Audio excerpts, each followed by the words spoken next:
Draft Profile Series brought to you by Celtics.com. Welcome to the Celtics.com Draft Profile Series. I'm Amanda Pflugrad, and today we are highlighting Kentucky center Dakari Johnson. And joining us via Skype to talk a little bit more about him as a player is Kentucky beat writer Jerry Tipton from the Lexington Herald-Leader. Jerry, thank you so much for coming on today. My pleasure. You had an opportunity to cover the Wildcats all this season as well as into the NCAA tournament run. What did you see specifically from Dakari's game? Well, he's 7 foot, or I think he measured at the NBA Combine a fraction of an inch below 7 feet. But as they say, you can't teach height, and he's got that. He kind of got lost in the shuffle here at Kentucky. As you know, they had so many big guys that it was difficult at times for Dakari to kind of make his mark in games. But he is 7 foot. I think they thought of him as a guy that could use that size around the basket. I don't know if he felt like he used it to the maximum while he was here. Can you touch a little bit upon about what he is off the court and what he's like with the team?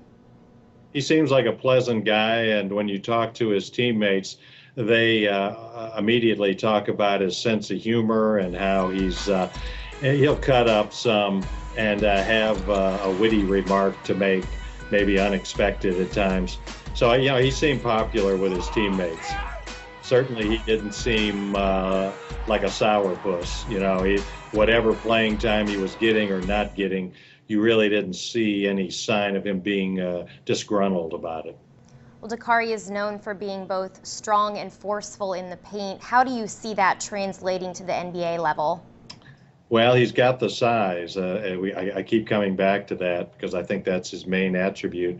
His 2 years here at Kentucky were kind of a mixed bag. His first year, they talked about his size, his bulk, and being effective in throwing his weight around the basket.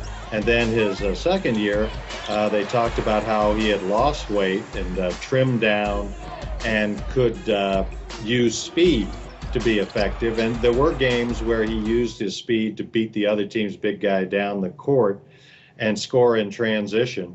But he struck me as somebody that's going to need coaching, is going to need to be polished, and is going to need time to work on his skills. And you mentioned his size. There were reports that he came into the combine just really out of shape. How much of a hit do you think that took for his draft stock? Well, it couldn't have helped. I mean, I think it raises questions about dedication and zeal about basketball. I believe he was measured at 10 pounds heavier than he was listed here at Kentucky. His vertical leap was 25 inches, which the layman here wondered if that was not a good thing. So yes, I think he said when the media talked to him that he had taken some time off. It's a long season here. Kentucky's season was especially long because they started with a August exhibition tour of the Bahamas. And so, the way Kentucky is, every dribble is analyzed by fans and media. So I'm sure there's a wearing effect, and he felt like he needed some time away from it.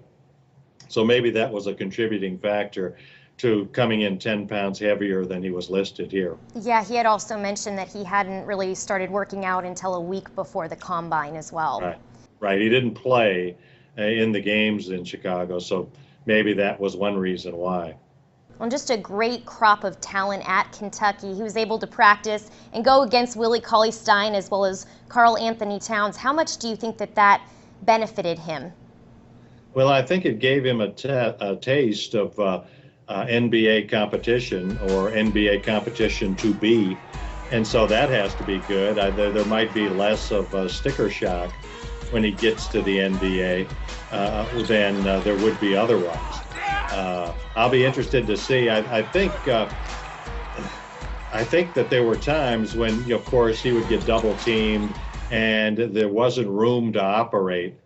And maybe perhaps in the NBA, offensively, he might get more one-on-one coverage. Maybe he could show more of what he can do.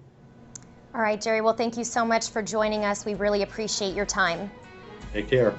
Make sure to stay right here on Celtics.com for more player profiles leading up to June 25th. I'm Amanda Flugrad. Thanks so much for watching.